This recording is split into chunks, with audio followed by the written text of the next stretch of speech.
Oke. Nanti lebih kurang 30 menit Ustaz jelasin Ustaz ya. Sisanya kita buka diskusi Ustaz ya. Siap. Ya, bismillahirrahmanirrahim. Assalamualaikum warahmatullahi wabarakatuh. Waalaikumsalam warahmatullahi wabarakatuh. Assalatu wassalamu ala asrafil anbiya'i wal mursalin wa ala alihi Bang, bisa berulang wassalam. juga? Allahumma sholli ala sayyidina Muhammad wa ala sayyidina Muhammad amma ba'du. Alhamdulillah, segala puji dan syukur kita panjatkan kepada Allah SWT yang mana pada pagi hari ini kita masih dengan iman, Islam dan kesehatan sehingga bisa berkumpul kembali ya di kajian via Zoom ini dalam rangka thalabul ilmi. Salam kita panjatkan ke junjungan Nabi besar kita Nabi Allah Nabi Muhammad sallallahu alaihi wasallam.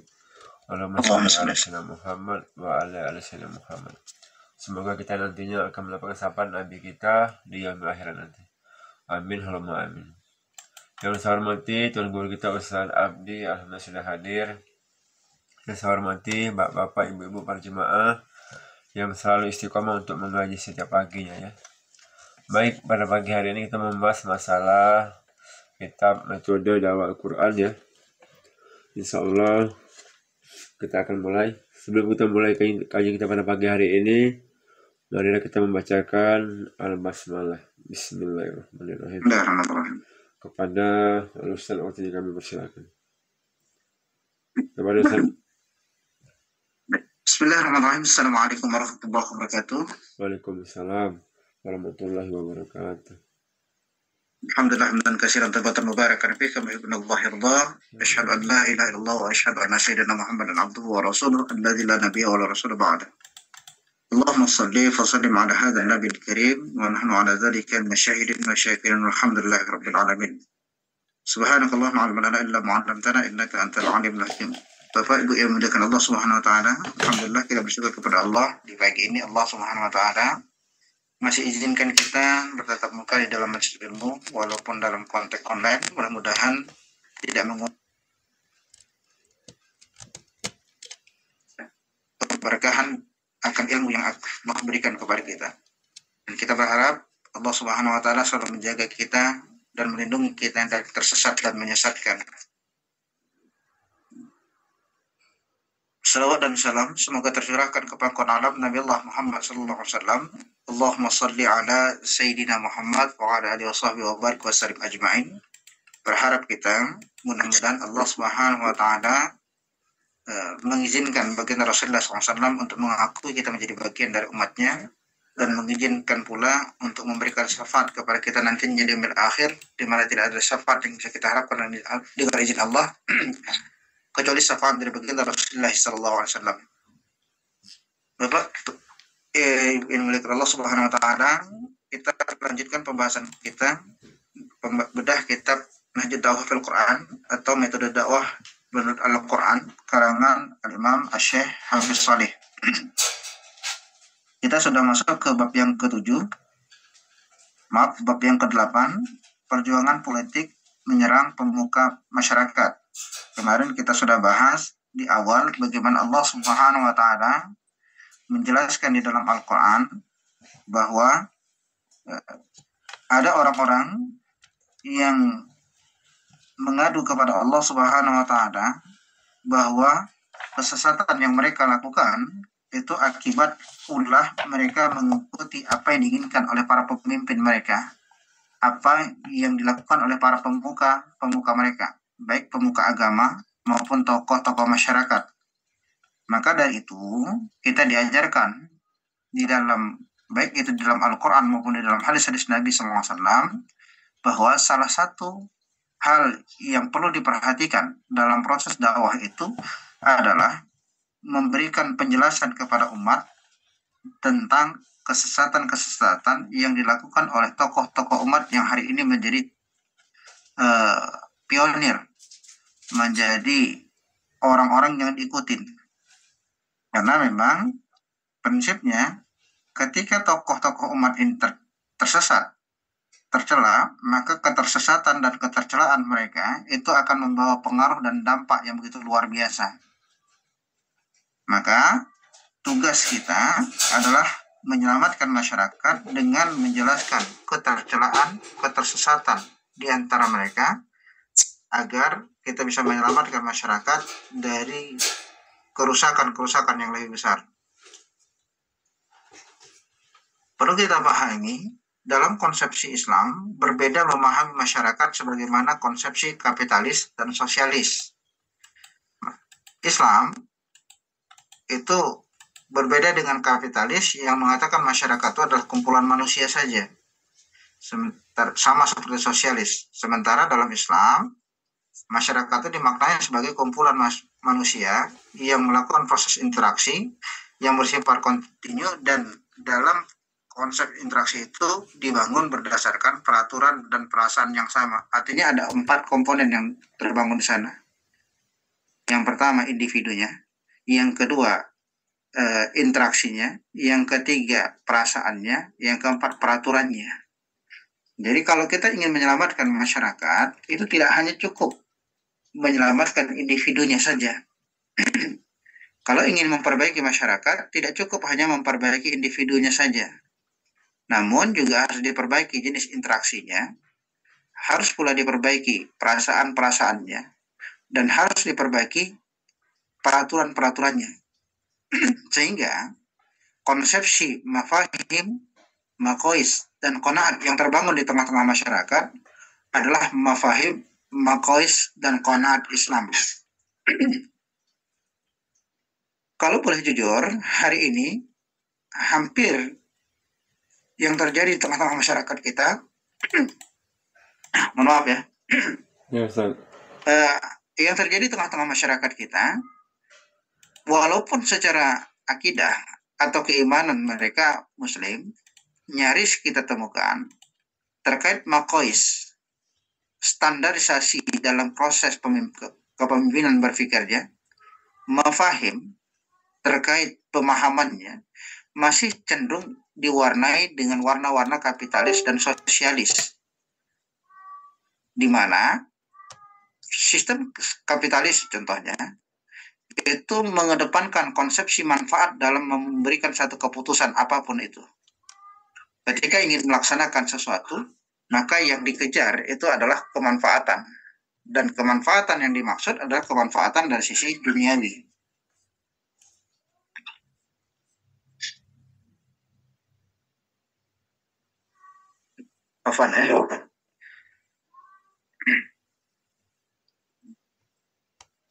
Padahal kadang-kadang kalau kita bicara syariat, kalau kita baca sejarah, bahwa kadang-kadang proses pelaksanaan syariat-syariat Allah itu boleh jadi bersesuaian dengan aspek kemanfaatan duniawi, namun boleh pula jadi bertentangan dengan aspek kemanfaatan duniawi.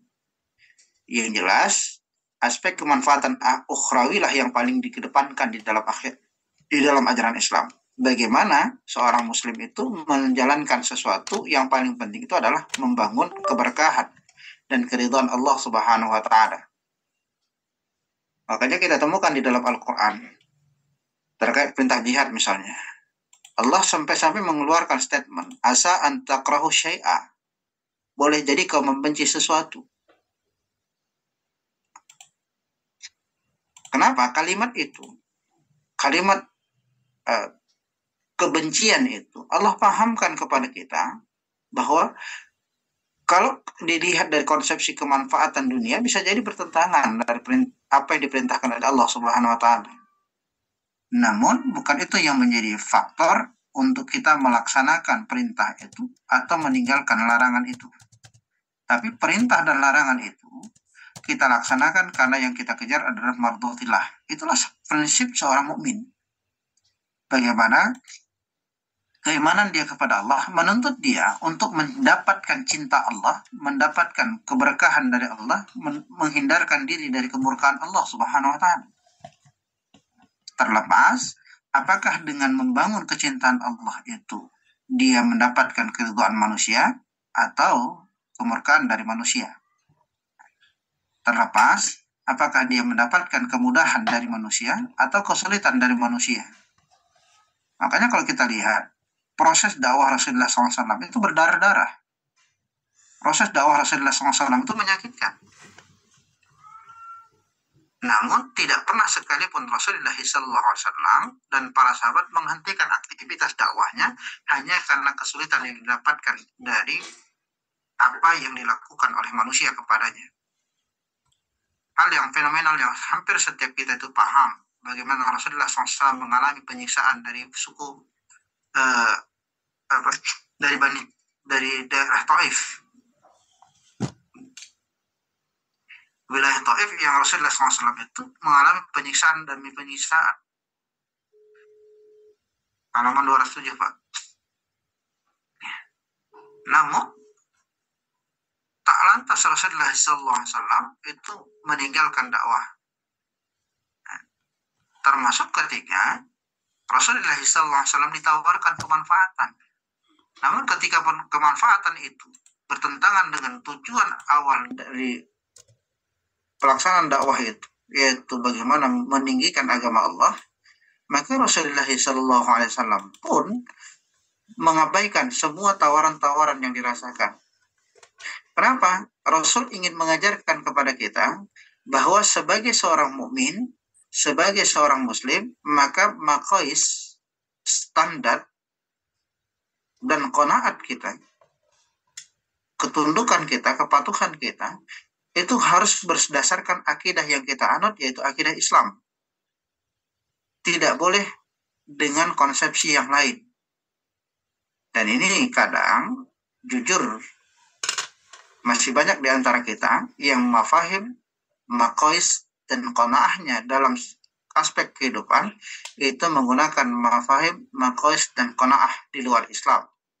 Bisa jadi kapitalis yang menstandarkan pada manfaat, bisa saja sosialis yang menstandarkan pada pemerataan.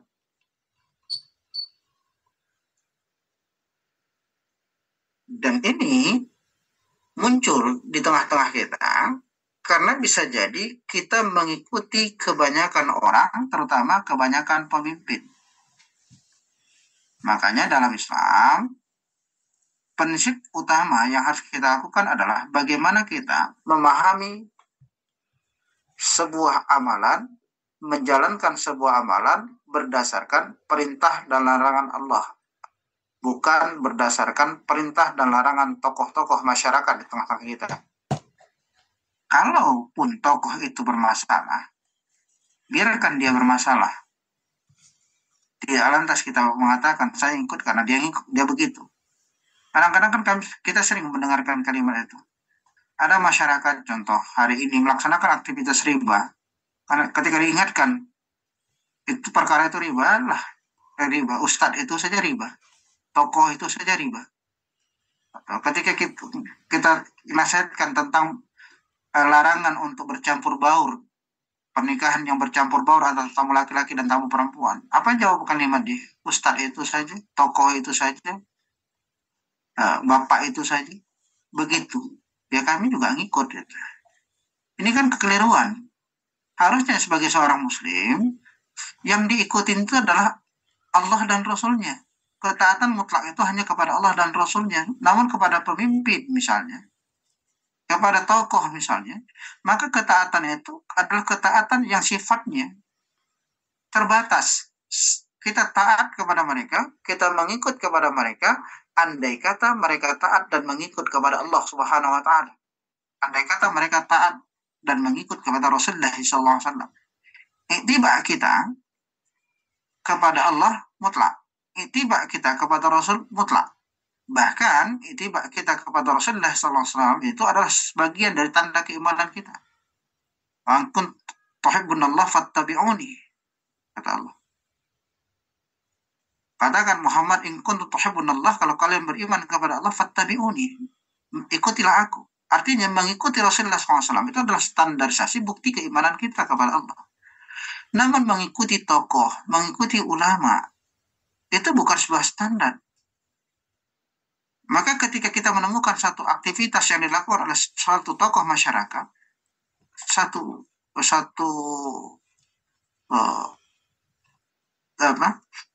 orang yang dituakan di tengah-tengah masyarakat, maka yang kita ikuti bukan karena tuanya, Tapi apakah yang dia lakukan itu bersesuaian dengan perintah Allah dan bersesuaian dengan larangan Allah? Kalau ternyata bertentangan dengan perintah Allah dan bertentangan pula dengan apa yang dilarang oleh Allah Subhanahu wa taala, hatta dia seorang kepala negara sekalipun, hatta dia seorang kepala tokoh agama sekalipun, maka haram kita mengikutinya. Kenapa? Ketaatan kepada Allah itu mutlak, ketaatan kepada makhluk itu terbatas. Tidak bisa kita katakan kita mentaati mereka secara lepas. Kemudian bagi para dai, bagi para pengemban Islam, ketika menemukan adanya kesalahan-kesalahan, adanya kekurangan-kekurangan, adanya ketersesatan-ketersesatan yang dilakukan oleh tokoh-tokoh masyarakat, baik itu dari kalangan nasionalis maupun agamais, maka tugas dia adalah menyampaikan dan menasihati, menyampaikan kebenaran dan menasihati para pemimpin mereka agar kembali kepada Allah Subhanahu wa taala. Bahkan kalau perlu dilakukan serangan pemikiran. Dan hal ini adalah perkara yang biasa di dalam Islam. Kita ingat Abu Hakam, atau setelah Islam itu tegak digelari Abu Jahal oleh Rasulullah SAW, itu mendapatkan serangan keras dari Allah Subhanahu wa taala secara langsung. Apa yang disebutkan Allah Subhanahu wa taala dalam Quran surah Al-Masad misalnya, atau yang kita kenal juga surah Al-Lahab, tabat syada abi lahabi wa tab ma akhna anhu maluhu wa ma kasab sayasla naran zata lahab wa imratuhu hammalatal hatab fi jidha hablum min masad. Satu ayat ini, satu surah ini memang khusus menyerang kepemimpinan yang dilakukan oleh Abu Hakam atau Abu Lahab beserta istrinya bahkan. Kenapa? Karena kerusakan yang dilakukan oleh Abu Hakam atau Abu Lahab ini, Abu Jahal ini, dengan cara menyerang dakwah Rasulullah SAW, menghambat dakwah Rasulullah SAW. Jadi salah besar ketika kita mengatakan dakwah itu harus santun, lembut. Ternyata kalau kita buka Al-Quran ini, Allah Subhanahu wa taala mengawali kalimatnya dengan tabat syada abi lahab wa tab, celakalah tangan Abu Lahab. Artinya ini kalimatnya agak kasar ini. Serangannya agak keras kepada pemimpin yang melakukan satu ketersesatan dan mengajak orang lain untuk tersesat bersamanya. Kalau kita lihat asbab nuzulnya, bagaimana peristiwa yang mendasari terjadinya turunnya ayat ini. Ini karena Abu Lahab mengkoordinir orang-orang untuk mengingkari keimanan dia kepada Rasulullah SAW dengan memunculkan keraguan akan peristiwa Isra Mi'raj yang dilakukan oleh Rasulullah SAW. Dan istrinya Abu Lahab itu juga melaksanakan hal yang sama. Makanya Allah Subhanahu wa taala katakan celaka tangan Abu Lahab dan sungguh dia akan binasa. Tidak berfaedah baginya harta benda dan apa yang mereka usahakan kalau dia akan berada dalam api yang bergejolak, dan begitu pula istrinya sebagai pembawa kayu bakar yang di lehernya ada tali-tali yang terbuat dari sabut. Artinya apa? Bukan larangan bagi kita untuk menyampaikan tentang pencelaan terhadap orang-orang yang memang tercela. Namun konsepnya kalau ada pemimpin, pada sisi kepemimpinannya, ketersesatan mereka yang bisa membawa kepada kecelakaan bagi masyarakat. Kenapa? Karena tadi saya katakan di awal bahwa ketika pemimpin-pemimpin yang ada di tengah-tengah masyarakat ini tersesat, maka ketersesatan dia itu akan bawa orang. Maka jangan pernah dibiarkan. Jangan pernah ada prinsip ya udahlah kalau dia begitu biarlah. Yang penting kita nggak bisa. Tidak boleh seorang dai mengatakan yang penting aku selamat. Enggak. Tugas dai itu menyelamatkan dirinya sekaligus menyelamatkan orang-orang arif yang ada di sekitarnya. Dai itu tak boleh diam. Kita tidak bisa pakai prinsip diam itu emas. Sebagai seorang muslim, ada perintah kepada kita watawassaw bil haq watawassaw bis sabr. Bahkan Allah Subhanahu wa taala mengingatkan kepada kita itu sebagai prasyarat bagi kita untuk tidak tersesat. Walaupun memang resikonya berat. Kami sudah diingatkan oleh guru kami dulu, lebih gampang membenarkan yang biasa daripada membiasakan yang benar. Maaf, lebih gampang membiasakan yang benar daripada membenarkan yang biasa. Dan tugas dai itu adalah membenarkan yang biasa. Perkara yang sudah lumrah terjadi di tengah-tengah masyarakat dan itu sudah diarahkan oleh para pemimpin mereka, itu kalau bertentangan dengan syariat harus dijelaskan tentang ketersesatannya, harus dijelaskan tentang kegagalannya, kemudian disampaikan solusi Islam itu seperti apa. Dan standarisasinya itu adalah harus dengan Islam. Menjadikan Islam sebagai standarisasi atau kaidah fikriyah, sekaligus menjadikan Islam sebagai qiyadah fikriyah, kepemimpinan berpikir.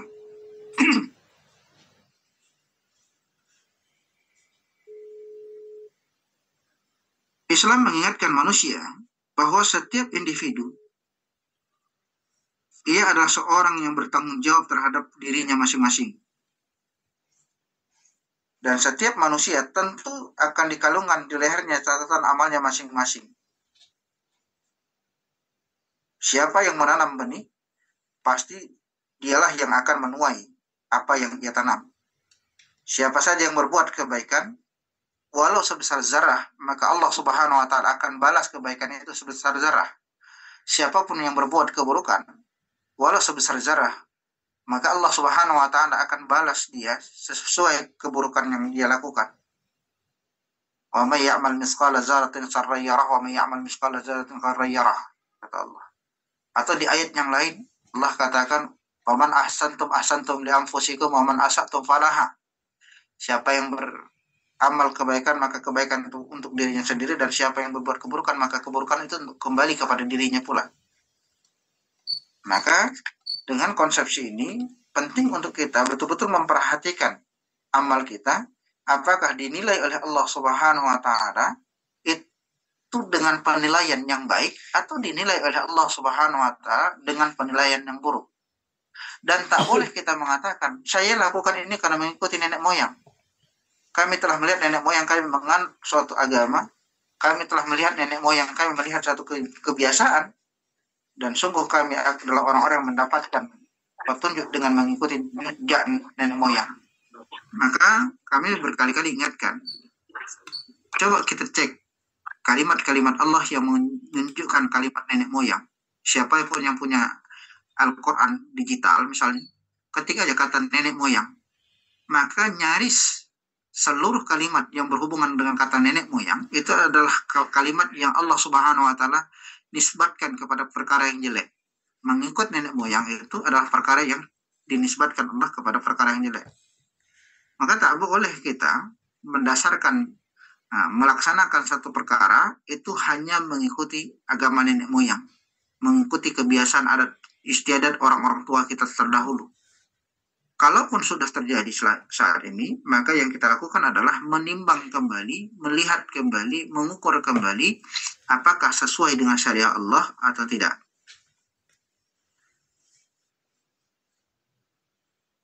Sama seperti terlarangnya kita memberikan alasan kepada Allah Subhanahu wa taala nanti di yaumil akhir ketika kita tersesat dengan mengatakan kami mengikuti mengikuti pemimpin-pemimpin kami. Kenapa?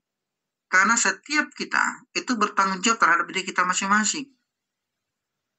Bahkan di dalam Quran surat Ibrahim ayat 22, Allah Subhanahu wa taala mengingatkan iblis sendiri pun menolak untuk bertanggung jawab terhadap kita, menolak untuk dimintai beban tanggung jawab atas ketersesatan kita, walaupun iblis tahu bahwa ketersesatan kita itu karena kita mengikuti dia. Dengan kalimat, kalau bahasa sederhananya, iblis katakan, aku kan cuma ngajak, salah kau ngapain ikut? Sama dalam konteks keseharian kita. Misalnya kita di kesatuan misalnya, di kepolisian atau di ketentaraan misalnya. Nggak bisa kita katakan, saya melakukan ini kenapa? Karena ada perintah dari atasan. Kau punya hak dan punya Allah berikan kepadamu pilihan untuk mengikuti perintah itu atau mengingkari perintah itu. Kalau kau tersesat, maka kaulah yang bertanggung jawab atas ketersesatanmu. Kalau kau selamat, maka kaulah yang akan mendapatkan keselamatan atas dirimu. Tidak ada orang lain menanggung dosa orang lain. Kami sering temukan di tengah-tengah masyarakat ada yang mengatakan kalau saya berdosa itu tanggung jawab orang tua. Nggak ada. Setiap orang menanggung dosanya masing-masing. Adapun istilah dalam pandangan ulama yang mengatakan suami menanggung dosa istri, bukan dosa istrinya, tapi dosa apakah dia pernah mengabaikan tanggung jawab dia sebagai seorang suami terhadap istrinya. Contoh, istrinya tidak sholat, apa tanggung jawab dia sebagai suami?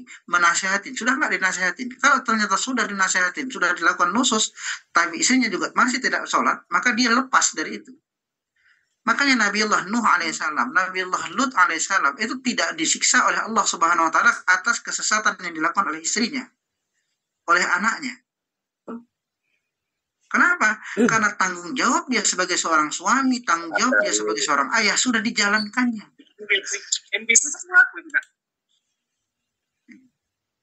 Tak sekalipun Nabi Nuh dan Nabi Lut itu mengabaikan tanggung jawabnya, sehingga tersesatnya istrinya itu tidak dibebankan kepada dirinya. Kita sekarang kan tidak salah memahami kalimat ulama dengan mengatakan bahwa suami menanggung dosa istri. Bukan dosa istrinya, tapi dosa seorang suami. Dosa ketika suami mengabaikan tanggung jawab dia sebagai seorang suami kepada istrinya.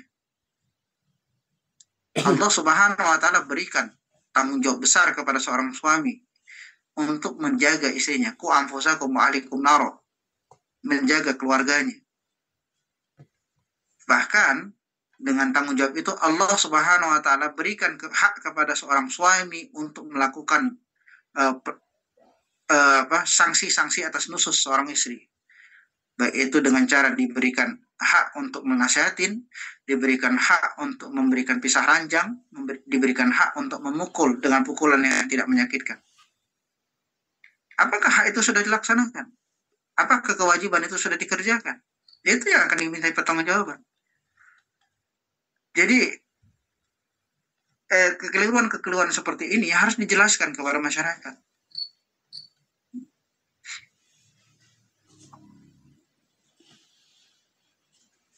Rasulullah SAW pernah mengingatkan kita dalam sebuah hadis yang begitu panjang yang diriwayatkan oleh Abu Nuaim dari Dalail An-Nubuwah. Beliau mengatakan, ingatlah ketika Islam berputar dalam lingkaran, maka berputarlah ia kemana saja ia berputar.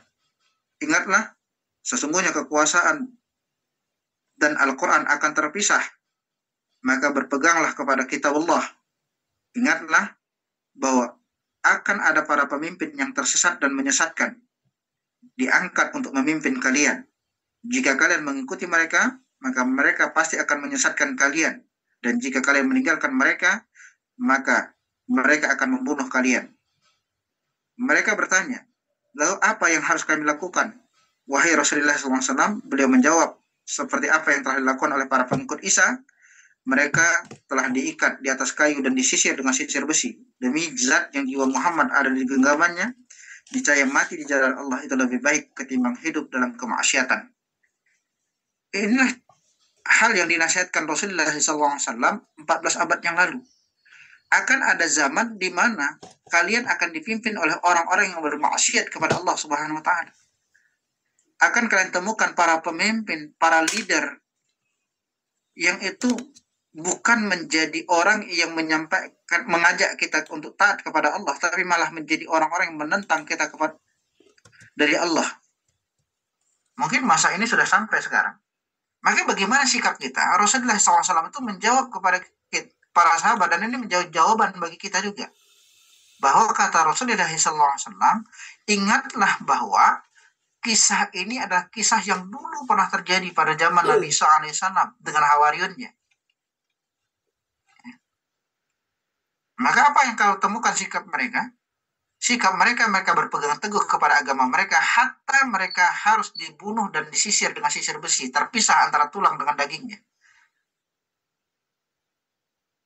Bahkan Rasulullah SAW katakan, mati dalam perkara menjalankan dakwah ini lebih utama, lebih mulia ketimbang harus tunduk kepada kemaksiatan. Apatah lagi, hanya kehilangan bagian kecil dari dunia.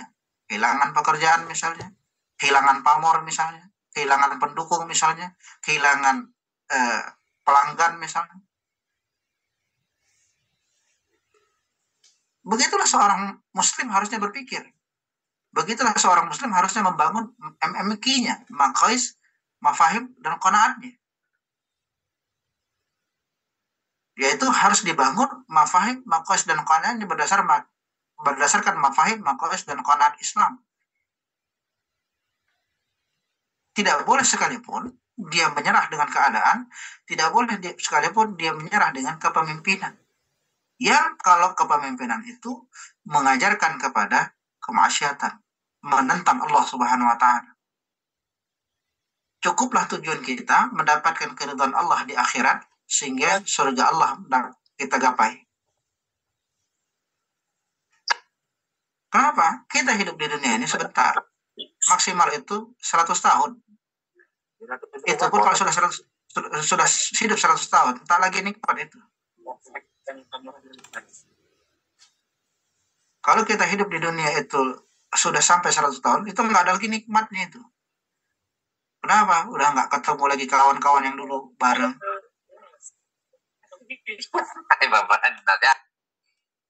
Ya.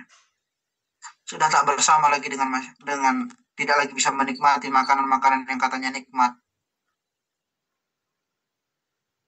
Apalagi sementara kehidupan kita di akhirat itu panjangnya luar biasa. Kami berkali-kali diingatkan oleh guru kami. Kita akan menghadapi fase-fase panjang dalam kehidupan kita itu nanti. Mulai alam barzah yang ribuan tahun, lanjut kepada yaumul jaza ribuan tahun, yaumil ba'as puluhan ribu tahun, yaumil hisab puluhan ribu tahun, syirat 1500 tahun, surga dan neraka yang itu abadi katanya. Dan siksaannya kalau dalam neraka pedihnya luar biasa, tak pernah kita bisa bayangkan. Guru kami menceritakan kepedihan-kepedihan neraka sesuai dengan ayat-ayat Allah. Kemudian guru kami bertanya kepada kami, apakah masih bisa kau bayangkan? Ketika dikatakan bisa, maka kata guru kami itu bukan neraka itu. Kalau masih bisa kau bayangkan, itu bukan neraka. Kemudian dia ceritakan bagaimana nikmatnya surga. Kemudian ditanya kepada kami, bisa kau bayangkan? Maka ketika kami katakan bisa ya, wahai guru, maka beliau katakan itu belum neraka, belum surga. Kalau kau masih bisa bayangkan nikmatnya surga, itu belum surga. Kenapa? Karena tak terbayangkan nikmatnya surga. Bagaimana menggambarkan seorang wanita bidadari bermata jeli? Bagaimana menggambarkan seorang bidadari yang ketika minum airnya itu nampak, aliran air itu nampak di dadanya. Bagaimana kita membayangkan manusia yang bidadari yang tidak pernah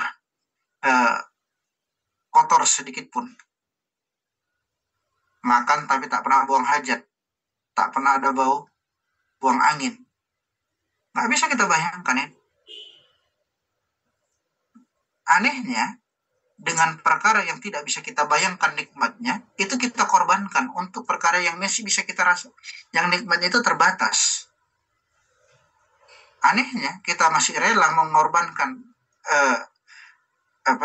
merasakan sengsara yang belum tak mampu kita bayangkan dengan sengsara yang sedikit saja. Maka perhatian kita itu harus jelas. Ini yang dicontohkan oleh Rasulullah SAW. Maka tepat sekali apa yang dikatakan Rasulullah SAW. Inilah yang wajib menjadi pedoman manusia, bukan imamah, bukan kepemimpinan. Ketika dia mengatakan jika orang-orang itu baik, maka ia pun akan berbuat baik. Jika orang lain buruk, maka ia pun akan berbuat buruk. Di samping itu, semua orang-orang yang tersebut masih dipimpin oleh para pemimpin dan tokoh-tokoh lain, maka Islam telah menyikapi realitas ini. Islam mengecam ketundukan orang yang menyerang dan menyerang sumber-sumber kekufuran. serta para pelindung-pelindung kekufuran itu dengan serangan yang tajam yang tak ada bandingannya. Bagaimana yang disebutkan, bagaimana Allah Subhanahu wa taala menyerang Abu Lahab dan istrinya di surat Al-Masad ayat 1 sampai 6. Ada yang diserang dengan sifat yang menjadi sifatnya, dan ada yang diserang dengan perbuatan yang menjadi perbuatannya. Sebagaimana yang dilakukan oleh Allah Subhanahu wa taala dan Rasulullah SAW ketika menjelaskan ketersesatan para pemuka Bani Ma'zum, yaitu Al-Walid bin Mughirah.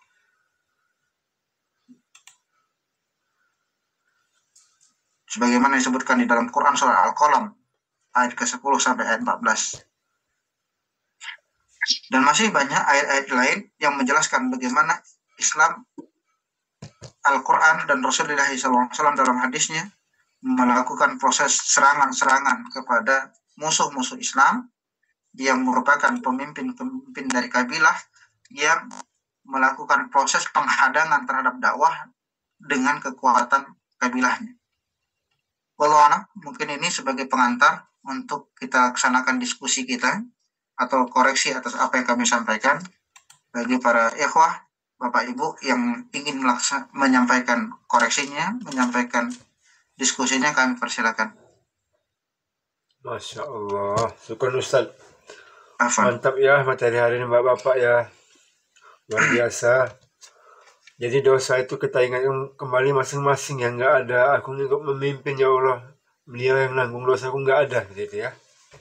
Jadi kita terus perbaiki diri kita, dalam melakukan kebaikan kita, ngaji kita ya kan. Kita berbenahlah masing-masing biar kita tambah bagus ilmu gimana kita. Sekarang kita buka diskusi ya, lebih kurang 30 menit sebelum jam 7. Yang mau bertanya kami persilakan. Ya sama agak apa nih suaranya agak serak. Silakan Mbak, yang itu yang punya yang punya kitab halaman 207 sampai 209 ya. 210 Pak. Oh, masuk lagi 210.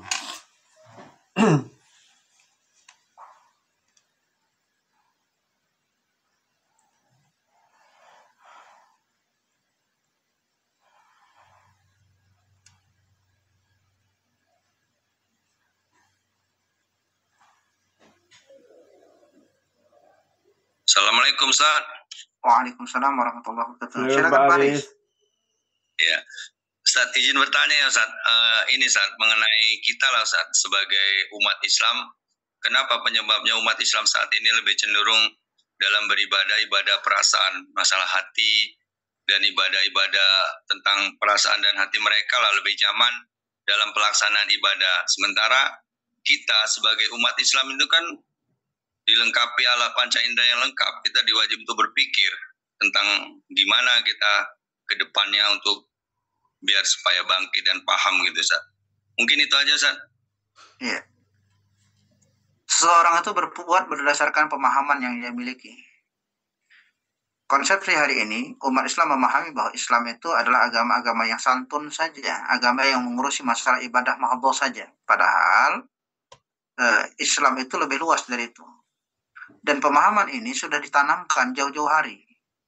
Kalau kita baca dalam sejarah, bagaimana kehancuran umat Islam di Indonesia khususnya, itu mulai terjadi ketika Snokronio berhasil menyusup ke dalam tubuh kaum muslimin dengan menyuarakan konsepsi-konsepsi Islam yang santun tadi, Islam yang fokus pada agama ibadah mahdhah tadi, Islam yang fokus pada tazkiyatun nafs saja, lupa pada kewajiban yang lain terkait keharusan untuk amar ma'ruf nahi mungkar. Dan ini terus bergelora sampai sekarang. Di mana proses ujlah yang dilakukan oleh ulama-ulama itu seolah-olah menjadi pembenaran kepada kita kalau melihat ada satu kerusakan yang ada di tengah-tengah masyarakat, maka berujlah sebagai sebuah solusi. Cukup berzikir saja, cukup melaksanakan ibadah mahdhah saja, cukup melakukan proses taqarrub kepada Allah saja. Dia lupa bahwa konsepsi kita melaksanakan dakwah al-haq dan mencegah kepada al-batil, ini bagian dari proses takaruf kita kepada Allah pula. Bahkan ini takaruf yang paling tinggi. Menyampaikan kalimatul haq itu, kata Rasulullah SAW, itu disamakan sebagai syahidus syuhada. Bukankah Rasulullah SAW mengingatkan kita, pemimpin Rasul adalah hak dan lagi yang menyampaikan pemimpin yang zalim, itu kemudian dia dibunuh karena itu. Dan ini disampaikan kepada masyarakat. Kenapa? Karena memang satu, umat ini dijelaskan tentang Islam yang pada tatanan ini saja. Sehingga kalau mereka pun memahami sebatas tatanan itu, ya nggak usah kaget gitu. Ini perkara yang memang sudah sunatullah, sudah perkara yang memang sebab akibatnya sudah cocok. Sebabnya umat tidak paham, hanya memahami Islam dalam tatanan konsep spiritualitas, tanpa memahami Islam itu adalah agama yang berisi mabda, yang mengajarkan kepada kita ketundukan mutlak itu hanya kepada Allah Subhanahu wa taala, dan melakukan amar ma'ruf nahi mungkar itu merupakan satu kewajiban, hatta harus berbenturan dengan apa yang menjadi kebiasaan di tengah-tengah masyarakat, hatta harus berbenturan dengan apa yang menjadi keinginan dari para pemimpin. Artinya memang pemahaman yang mereka pahami begini, maka amalannya juga begitu. Maka tugas kita itu, kalau kita sudah paham bahwa agama Islam ini adalah agama yang mengajarkan, dinul Islam ini adalah agama yang mengajarkan konsepsi keseluruhan dalam kehidupan, maka tugas kita mengajarkan ini kepada masyarakat secara keseluruhan, siapapun yang kita jumpai. Ya, saya juga pernah melakukan kritik ketika ketemu ngumpul-ngumpul dengan para ustadz ya. Pernah kajian-kajian ustadz itu kami pernah mengkritik dengan kritik yang cukup keras kepada para ustadz itu. Karena kajian para ustadz ngumpul, terus kami sampaikan, kita hari inilah yang menjadi penyebab umat ini tersesat. Diakui atau tidak, kita yang menyebabkan umat ini tersesat. Contoh apa? Ketika umat mengundang kita untuk mengisi kajian, di kajian Isra Mi'raj misalnya, di kajian Maulid Nabi, umat itu menghabiskan dana besar dan effort yang besar. Tapi apa yang kita lakukan? Ketika kita menyampaikan agama ini, kita sampaikan dari sisi humoritasnya saja yang paling depan. Lebih banyak humornya daripada isinya. Harusnya, itu kan kajian. Umat itu mengaji. Ya maka yang kita sampaikan itu adalah ilmu. Kalaupun harus ada ice breaking, maka batasan ice breaking itu nggak lebih dari 20%. Sekarang terbalik, ilmunya cuma 10%, 20%, ice breakingnya 80%. Bahkan kadang-kadang, tak jarang ada ustadz-ustadz hanya karena ingin mendapatkan tawa dari jamaahnya, apa yang dia lakukan? Bahkan rela mengada-adakan satu cerita yang tidak ada. Yeah. Itu sampaikan kami kepada sesama ustadz itu. Ya walaupun ada pro dan kontra, ada yang setuju dengan pendapat kami, tapi banyak juga yang kontra dengan mengatakan kalau kayak gitu ustadz kita nggak bisa ceramah itu. Kenapa? Taulah jatah ustadz. Ngajinya mulai jam 8:30. 8:30 itu baca Qur'annya, kemudian kata pengantarnya, hiburannya. Ustadz naik jam 11. Orang udah ngantuk total ya. Nah, memang itu loh settingan sekarang begini. Makanya nggak heran ya, terjadi kekacauan sekarang ini. Ya. Maka pahami bahwa umat ini tersesat karena memang husnuzon saja. Karena mungkin tidak paham, maka tugas kita memahamkan. Ya, begitu ya mungkin Pak Riswanto ya. Tugas kita selalu untuk memahamkan orang walaupun dia belum bisa menerima ya. Ya. Allah alam. Oke, lanjut berikutnya. Silakan. Ya nggak jauh beda dengan kita dulu Pak. Sebelum dipahamkan sama guru-guru kita. Iya. Masih sama aja. Tentang riba. Saya dulu tahun tahun 2000-an itu masih menganggap bahwa kalau sudah sholat itu sudah muslim sekali, sudah muslim sejati. Kalau setiap sholat itu di masjid 5 waktu, nah itu sudah soleh kali lah orang. Walaupun tiap malam minggu masih ke rumah ahwat yang nggak halal. Masih masa-masa jahiliyah dulu kalau tanda petik ya. Sampai dipahamkan oleh guru kita bahwa nggak cukup cuma sekedar sholat doang, harus juga diamalkan Islam itu secara keseluruhan semaksimal yang kita mampu. Artinya belajarlah. Iya, Ustaz. Izin Ustaz ya, sebentar Ustaz, ini kan ada 17 orang. Iya. Sebelum kita tutup, cobalah Bapak yang bisa buka videonya ya. Kita foto sebentar aja. Siap Pak Mantondang? Pak Mantondang, siap. Ini buka sebentar lah ya videonya. Yang bisa buka video, yang nggak bisa sudah nggak apa-apa. Mana nih Pak Mantondang? Mana yang bagi foto nih? Assalamualaikum Pak Mantondang. Foto cucu Pak Mantondang ya? Nggak, apa Pak Mantondang kok nggak jawab? Apa keluar nih? Saya kira Pak Jorok tadi di Masjid Raya itu. Ya mic-nya sudah. Coba ya boleh dibuka sebentar. Ini nambah lagi nih alhamdulillah 18 orang ya, boleh. Tadi sebentar ke sini, udah lari dah tuh. 18 orang, silakan dipoto Pak Mantondang. Udah buka semua videonya. 1, 2, 3 interact. Buka sebentar ya. Oke. Udah semua Pak Mantondang? Nah. Oke, alhamdulillah. Makasih ya. Oke, lanjut. Silakan kita buka lagi diskusi. Alhamdulillah. Ya memang balik-balik tadi yang Pak Desmanto, memang itulah Pak Desmanto, tantang kita Pak Desmanto. Atau kita sudah pernah memahami agama ini kan, itulah kewajiban kita. Sambil duduk sama kawan yang belum sepemahaman, bisa cerita, yang Pak Ustaz, ajak dia ngaji gitu aja, balik pelan-pelan. Kalau kata Imam Ali itu kebenaran itu tidak membisu, harus diutarakan. Sebenarnya dibilang Ustaz, banyak di masjid-masjid itu orang yang ngomong mungkin dia 5 waktu, mungkin lebih soleh dia dari kita datang itu tadi. Kita pelan-pelan aja bercerita tentang agama, ya kalau dianggapnya nggak semasuk sama dia, aduh kali ini kita pula kayak itu kalau ada itulah tantangan kita sebagai yang sudah paham Islam. Apalagi kita kecil kita, dia udah bersama bapak kita nasihati, selesai kita. Tapi kita nggak usah menjawab saja. Boleh. Kita dakwahi aja pelan-pelan. Fadzakir innama anta muzakkir, kata Allah. Berilah peringatan, kau itu pemberi peringatan. Fadzakir inna fa'ati zikra. Berilah peringatan, sungguh peringatan itu bermanfaat. Itu kalimat Allah Subhanahu wa taala. Maka pegang itu sebagai satu pegangan. Siap Ustaz. Penting sampaikan Pak Ustaz ya. Masa lihat lima itu sudah urusan kedua tuh. Nanti sudah kita beritahukan.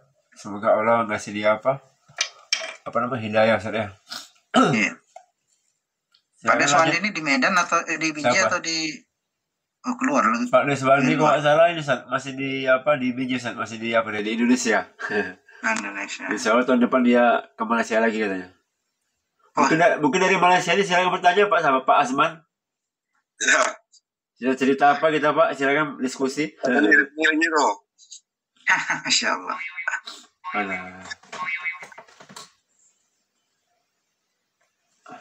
Lebih berat nih, berhadap dengan tokoh-tokoh, dengan para pemimpin, dengan yang paling masalah ustaz lah, untuk guru, ustaz, cikgu. Tapi saya ada seorang memang seorang ustaz Bukhari Hafiz. Selalu saya cakap dekat dia, tapi dia terbelenggu dengan orang kata sebab banyak untuk guru orang ulama kan. Jadi dia orang payah nak terima kan. Betul. Di masalahnya. Mungkin akhir zaman Ustaz. Betul, sebagaimana disebut Nabi tadi kan. Kalau ada dasar dakwah saya rasa mungkin lambat sikit lah. Tapi kalau mungkin dengan suasana zaman sekarang saya rasa mungkin akan berlaku benda-benda yang lebih teruk lah, mungkin azab daripada Allah kan. Tengok dengan kerosakan umat sekarang ni. Betul. Ya prinsipnya kita tetap semangat aja Pak. Jangankan kita, Nabiullah Yunus alaihissalam pun berat dalam mendakwahkan umatnya. Tapi hidayah itu punya Allah. Allah bisa membolak-balikkan hati manusia. Ya kita serahkan saja. Yang penting kita sudah berlepas diri kepada Allah, dalam artian menyampaikan kepada Allah bahwa kita sudah menyampaikan apa yang disuruhkan Allah. Masalah sampaikan hidayah kepada mereka itu hak prerogatif Allah. Berat atau ringannya itu bukan perkara yang menjadikan kita itu bersemangat atau kita menyerah dalam proses menyampaikan Islam ini. Tapi selama itu perkara kebenaran, sampaikan. Masalah dia ada yang ikut, ada yang tidak, itu urusan dia sama urusan Allah itu. Allah yang membolak-balikkan hati. Hidayah itu tangan Allah.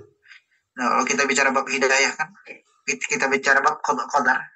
Ada hak makhluk, ada hak Allah. Biarkan Allah memainkan haknya, biarkan kita fokus pada hak kita. Yaitu hak kita itu sebagai nazir. Sementara hak terkait hidayah itu mutlak milik Allah. Yahdi man yasha. Allah katakan Allah yang menunjukkan siapa yang dia kehendaki dan Allah sesatkan siapa yang dia kehendaki. Cuman tanggung jawab kita kan cuma sebatas menyampaikan apa yang diamanahkan Allah kepada kita. Cuman hak kita cuma juru bicara saja. Bila juru bicara Allah, jangan jadi juru bicara setan. Allah alam. Jadi memang selalu bercakap, Ustaz. Alhamdulillah. Itu yang penting. Ada yang orang tak apa nak suka dengan kita lah, tapi macam Ustaz cakap tadi, kita hanya bertanggungjawab untuk menyampaikan. Betul. Milik Allah yang keyakinan kita. InsyaAllah Ustaz, kita doa semua moga kita diberi kekuatan lah. Sama-sama Pak. Kita saling mendoakan lah, mudah-mudahan Allah SWT memberikan pertolongan, memberikan kemudahan. Amin. Dan memberikan keistiqomahan sampai akhir hayat. Amin. Kita berdoa kepada Allah sebagaimana doa yang diajarkan oleh Rasulullah SAW.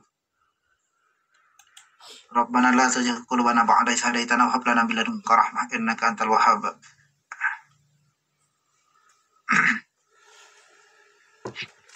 Baik, ada lagi yang mau didiskusikan?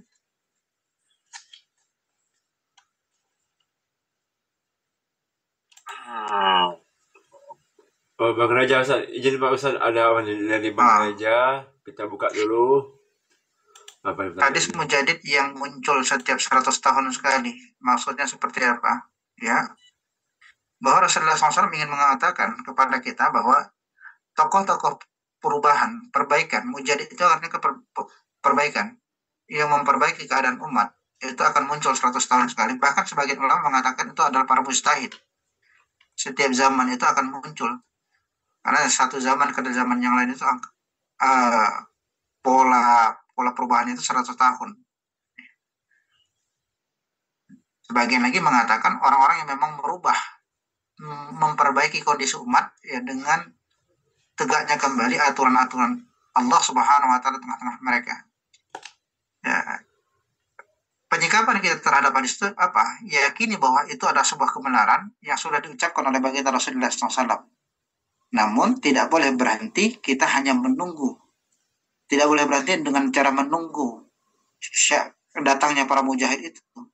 Tapi minimal kita menjadi bagian dari orang-orang yang melayakkan diri untuk menyambut kedatangan para mujahid itu. Ya. Kedatangan tokoh-tokoh umat yang akan menyelamatkan umat dari ketersesatan. Ya, kita pantaskan diri. Ya, sehingga dengan bumi yang luas ini, kitalah orang-orang yang berada di samping para mujahid itu. Karena kan bisa saja Allah letakkan mujahid itu di belahan bumi barat, bisa saja Allah letakkan di belahan bumi selatan, bisa saja Allah letakkan di belahan bumi timur. Ya, kita berharap Allah letakkan para mujahid itu di tempat di mana kita berada, sehingga kita bisa mendampingi para mujahid itu. Pantaskan diri kita. Allahu Akbar. Allah alam. Ya, begitu ya Bang Reja. Oke, lanjut. Masih kita punya waktu lebih kurang 10 menit lagi. Silakan. Ya, Assalamualaikum Ustaz. Waalaikumsalam. Warahmatullahi Saya Pak Junedi. Ya, silakan Pak Junedi. Iya Ustaz. Ya, kebetulan saya juga nggak bawa buku nih karena lagi di luar kota. Woi. Oh, Masya Allah. Jadi, luar kota juga masih ngaji ya. Iya Ustaz, diupayakan terus Ustaz. Alhamdulillah. Jadi kalau gini Ustaz, yang Ustaz sampaikan tadi bahwa kita itu harus selalu menyampaikan kebenaran, Ustaz ya. Kebenaran. Nah, ini kan dalam kehidupan kita sehari-hari, kita menyampaikan kebenaran ini, ya ini kan terkadang terpulang juga dengan kemampuan kita. Karena kan kita kalau menyampaikan kebenaran itu dengan umat-umat juga yang udah paham kebenaran, itu kan akhirnya kadang-kadang memaksakan apa yang kita pahami, sementara juga orang juga pasti memahami juga dengan ilmu-ilmu agamanya. Nah ini kan kadang bisa menjadi terjadinya ini Ustaz, terjadinya perdebatan. Nah padahal kan kita dalam hidup sehari-hari itu kan cuma berapa jam lah kita untuk beraktivitas, menyampaikan kebenaran. Nah ini kan jadi suatu ini juga buat kita Ustaz, suatu dilema juga dalam kita beraktivitas sehari-hari. Artinya kan kalau kita nggak tahu nih orang ini melakukan kesalahan apa enggak, atau melakukan tidak sesuai dengan perintah Allah apa enggak. Nah gimana sih kita kan menyampaikan kebenaran itu kan bukan berdasarkan dakwah aja, kan kita juga dengan perilaku kita sehari-hari, dengan kata-kata sehari-hari. Nah dalam sehari-hari ini sebetulnya kira-kira trik-triknya gimana Ustaz? Kita itu tetap selalu menyampaikan kebenaran, walaupun kita nggak tahu nih orang ini juga apakah dia melakukan kebenaran apa enggak. Tapi kalau kita kan rata-rata bergaul dengan orang-orang yang soleh juga. Tapi kadang-kadang kita kan kadang nggak pede juga menyampaikan kebenaran. Sebetulnya mereka juga paham, pasti saudara-saudara kita Muslim itu juga paham semua itu Ustaz. Nah bagaimana kita menyikapi ini Ustaz dalam kehidupan sehari-hari, di aktivitas kita? Ya mungkin secara pribadi kita akan kita menjaga terus, kita tetap melakukan aktivitas sesuai dengan syariah gitu Ustaz. Kadang-kadang kita ya nama manusia, kita juga pasti akan kadang-kadang juga akan lepas kontrol juga gitu Ustaz. Ya mungkin pertama, itu Ustaz, mungkin realnya Ustaz. Bismillahirrahmanirrahim. Pertama prinsipnya begini Pak, harus dipahami bahwa tugas kita itu adalah menyampaikan kebenaran, menyampaikan yang hak sesuai dengan ayat-ayat Allah dan hadis-hadis Rasulullah SAW. Kemudian dalam proses menyampaikan itu adalah sesuatu yang lumrah, akan terjadi perdebatan. Itu kenapa Allah Subhanahu wa taala ketika membacakan ayat dakwah itu mengatakan kepada kita, "Ud'u sabili rabbika bil hikmah." Sampaikan kepada mereka jalan Tuhanmu dengan cara yang hikmah. Wal mau'izatul hasanah, cara kedua, dengan melaksanakan mau'izatul hasanah. Kata ulama, bil hikmah itu dengan dakwah itu bisa dengan lisan, bisa dengan perbuatan. Dakwah bil lisan atau dakwah bil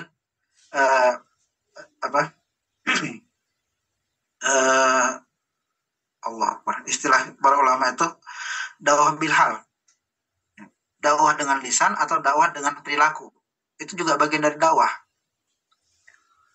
Kemudian kalau ternyata bil hikmah itu masih mentok, maka laksanakan dengan mau'izatul hasanah, dengan argumentatif. Kenapa kita sampaikan perkara ini yang harus kita lakukan? Oh ini dalilnya, ini pernyataan ulamanya, ini perkaranya. Walaupun kita tidak menafikan terkait kebenaran atau ulama yang mereka anut. Ya.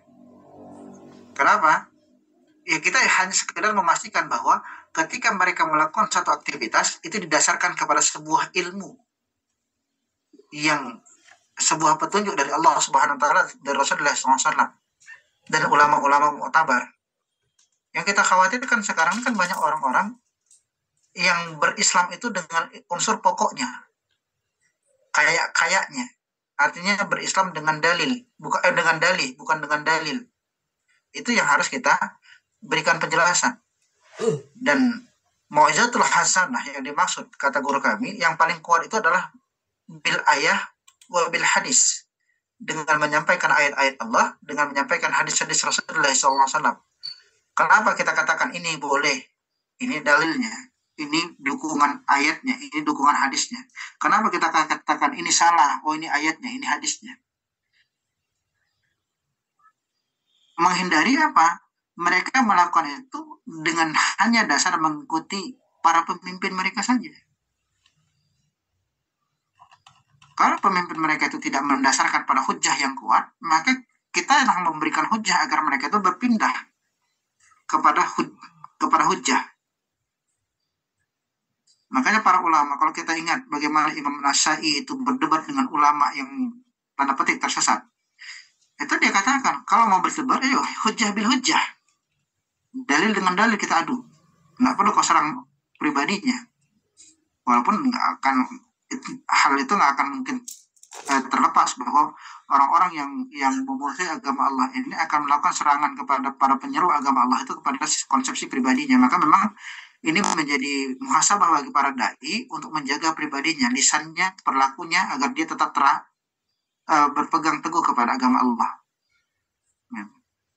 Kemudian akan ada masa-masa kalian harus berdebat. Maka cara debatnya kata Allah, wajadilhum billati hiyal ahsan. Maka kalaupun harus berdebat, maka debatlah dengan debat yang ahsan. Debat yang bukan menjatuhkan, tapi tetap menjaga marwah dari lawan debatnya, tetap menjaga izah dari lawan debatnya, fokusnya pada prosesi argumentasi. Izin bentar.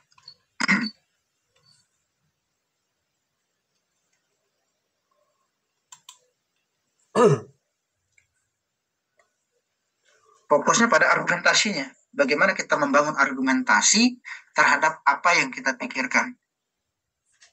Kemudian yang keempat, dalam tatanan teknis, kita perlu melakukan proses pendekatan kepada orang-orang. Kalau kami yang diajarkan oleh guru kami, kepada orang yang awam, tidak apa-apa kita menyampaikan, oh ini ayat Allah, ini hadis Rasulullah SAW.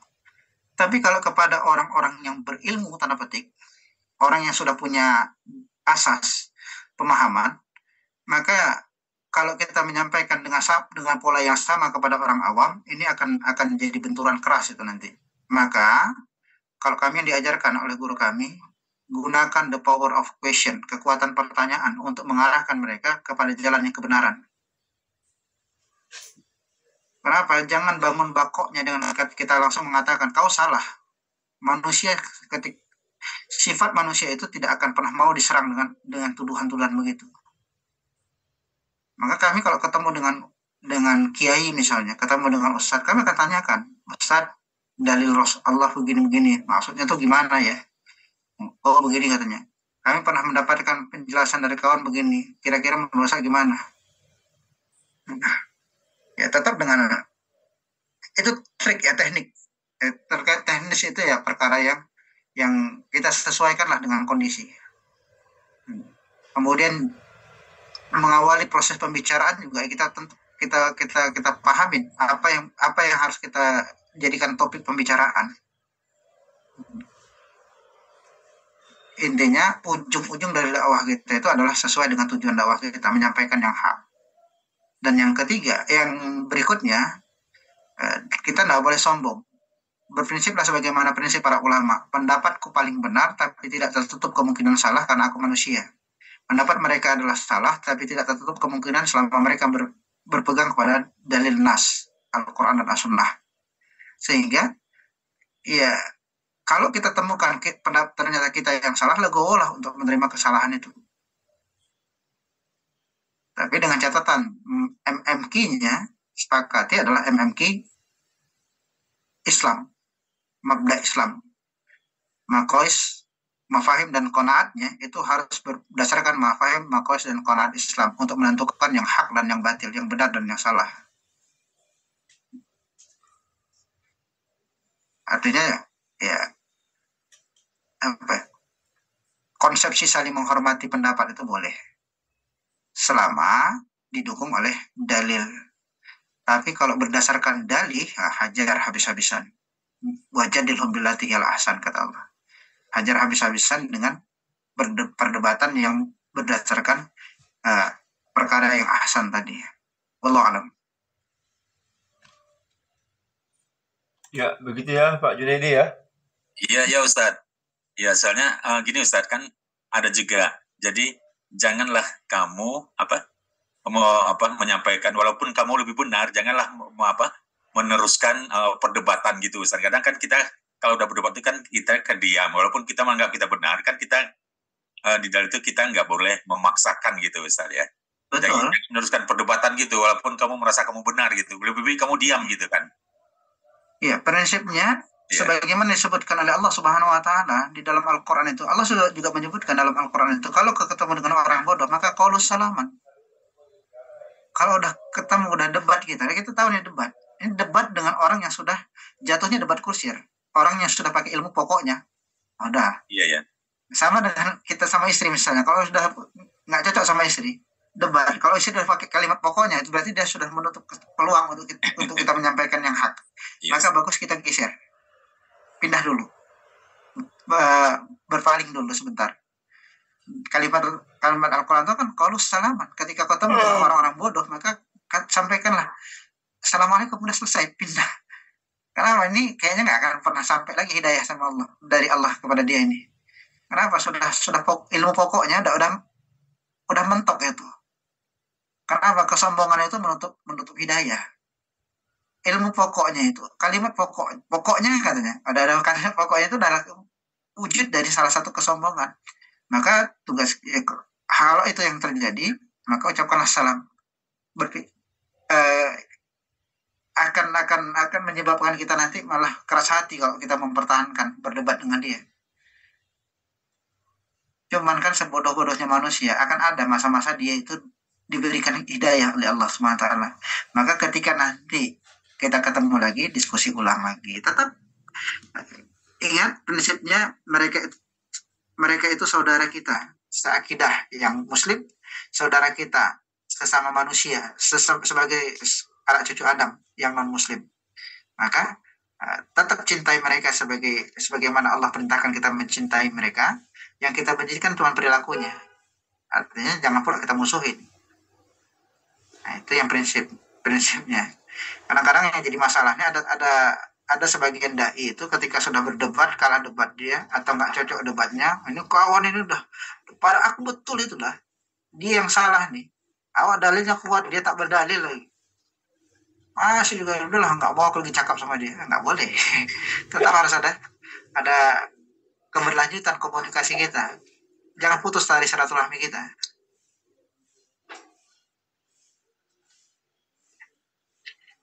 Oke. Ya, apa begitu, yang Pak Yunaidi sampaikan tadi pas itu. Apa nih mengenai jam, Apa nih mengenai jam? Ustaz sebenarnya. Itu enaknya japri Pak Reja. Tapi prinsipnya. Iya, dia japri aja Bang Reja ya. Prinsipnya secara umum, kalau yang namanya perkara yang hak, bagaimana? Kenapa? Pertanyaan itu hampir sama. Kenapa Hawariyun dibubarkan? Kenapa Hawariyun ditangkapi dan disiksa? Karena para pemimpin yang bertentang merasa kehidupan kepemimpinan mereka terancam. Mereka tahu apa yang didakwahkan oleh Nabi Isa alaihissalam dan para Hawariyunnya itu adalah dakwah kepada Allah yang memastikan adanya keadilan, sementara mereka memimpin dengan ketidakadilan. Maka orang-orang yang mengganggu dan menghambat kepentinganku maka adalah musuhku. Itulah prinsipnya. Karena kalau kalimat kedua yang Bapak sampaikan tadi, mengganggu falsafah, yang namanya falsafah itu bisa dibawa ke arah mana saja, Pak. Dan terlalu naif ketika kita mengatakan bahwa falsafah yang Bapak sebutkan tadi bertentangan dengan Islam.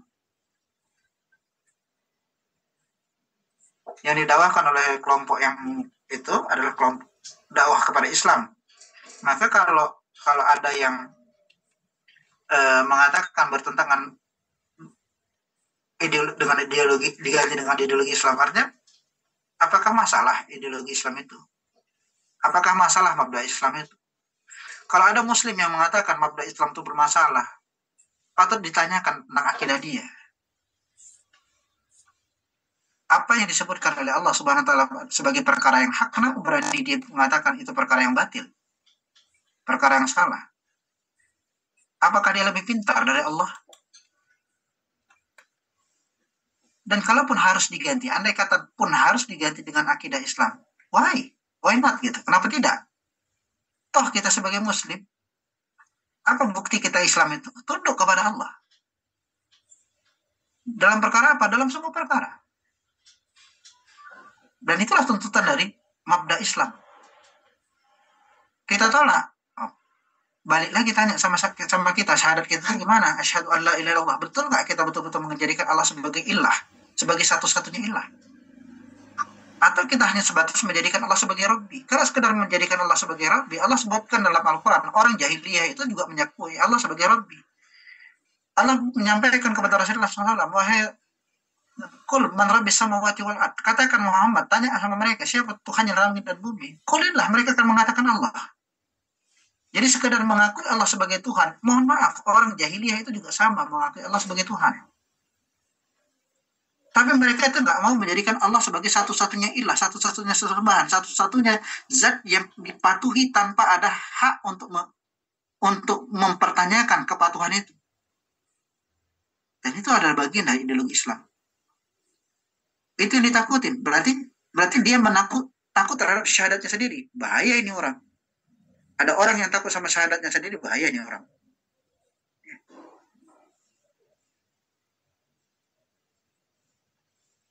Yang kedua, ya bisa jadi karena kesalahan pemahaman tadi. Maka kalau mereka salah paham, tugas kita membenarkan pahamnya. Kalau belum paham, maka tugas kita memberikan pemahaman. Kalau dia mati paham, itu susah. Yang masalah ini kan banyak umat ini mati paham ini. Mati paham. Kalau salah paham bisa kita benarkan. Kalau dia kurang paham, kita tambahkan pahamnya. Kalau dia tidak paham, kita kasih ke pemahaman. Kalau dia mati paham, yang susah. Yang terjadi kan Abu Jahal, Abu Lahab itu kan mati paham. Mereka bukan nggak paham. Makanya dalam sejarah kan kita tahu itu Abu Jahal dan Abu Lahab itu ngintip saja ke kerjanya. Setiap malam tuh ngintip Rasulullah SAW membaca Al-Quran. Yeah. Sampai sekali kepergok saling tatap antara keduanya. Ya. Cuma karena gengsinya tinggi. Masih belum menerima Islam. Kenapa mati paham? Karena gengsi tinggi, karena sombong tadi. Iya. Iblis itu bukan nggak paham bahwa perintah Allah itu adalah perintah yang hak ketika iblis diperintahkan untuk sujud kepada Adam. Tapi karena mati paham tadi, maka dicarinya alasan. Iya. Ana wastakbar katanya. Itu kan alasan dia. Aku dari api. Aku lebih tinggi daripada Adam. Aku tercipta dari api, sementara Adam mintin dari tanah. Yang dia pahami api lebih mulia daripada tanah, padahal secara fakta tanah itu lebih mulia dari api. Tanahlah yang bisa menghidupkan tumbuh-tumbuhan, menghidupkan pohon. Sementara api itu menghancurkan. Api itu kalau kecil kalau besar jadi masalah malahan. Jadi ya banyak faktor ya. Dari faktor utamanya tadi bisa jadi mati paham, bisa jadi nggak paham, bisa jadi kurang paham. Baik itu kepada kelompok tadi atau kepada Islamnya sendiri. Dan termasuk apa yang menjadi landasan alasan dia mengatakan bertentangan dengan falsafah ideologi. Allah.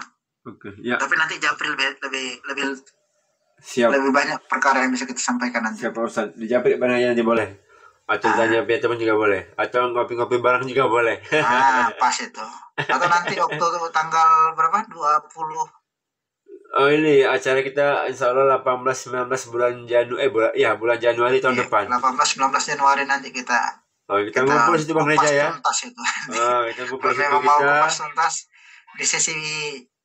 di sesi luar pembicaraan nanti kita buat sesi diskusi khusus pembahasan tentang itu. Nggak ada masalah. Allah doakan rezeki dah saya sampai sana Ustaz. Ini orang Malaysia ini mau ikut turun dia 18 Januari ini. Amin. Insyaallah. Mudah-mudahan Allah mudahkan. Amin. Insyaallah rezeki insyaallah saya akan sampai. Amin. Faiza azamta fatawakkal Allah. Iya, 18-19 Pak Azam ya. 18-19 berarti hari Sabtu dan Minggu. Sabtu dan Ahad. Sabtu dan Ahad ya. Sabtu dan Ahad. Oke, Pak Ustadz, izin Pak Ustadz, silakan di situ Pak Ustadz. Insya Allah kita sambung lagi di Rabu depan ya. Baik. Karena Ya, udah mohon jam maaf ya 7. segala Iya, atas segala kesilapan dan kekurangan kepada Allah yang menampun. Mudah-mudahan Allah Subhanahu wa taala menjaga kita dari tersesat dan menyesatkan, dari kebodohan dan dari keburukan. Mudah-mudahan Allah Subhanahu wa taala memberikan rezeki barokah atas apa yang kita usahakan, dan Allah selamatkan kita di dunia, lebih-lebih di akhirat. Amin.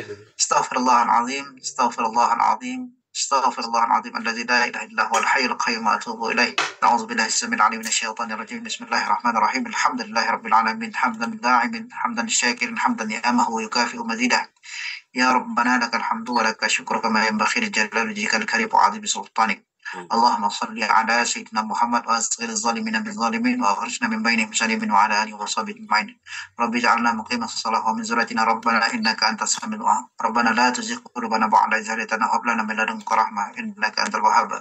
Allahumma na'udzubika minal ilmi la yanfa' wa na'udzubika minal qalbi la yakhsha wa na'udzubika minan nafsi la tasba' wa na'udzubika minad du'a'i la yasma'. Allahumma na'udzubika min hammi wal hazan wa na'udzubika minal 'ajzi wal kasal wa na'udzubika minal jubni wal bukhl wa na'udzubika min khalabatid dain wa kahrir rijal wa na'udzubika min fitnatil masiihid dajjal wa na'udzubika min fitnatid dunya wal 'adzabil akhirah. La haula wa la quwwata illa billahil 'aliyyil 'azim.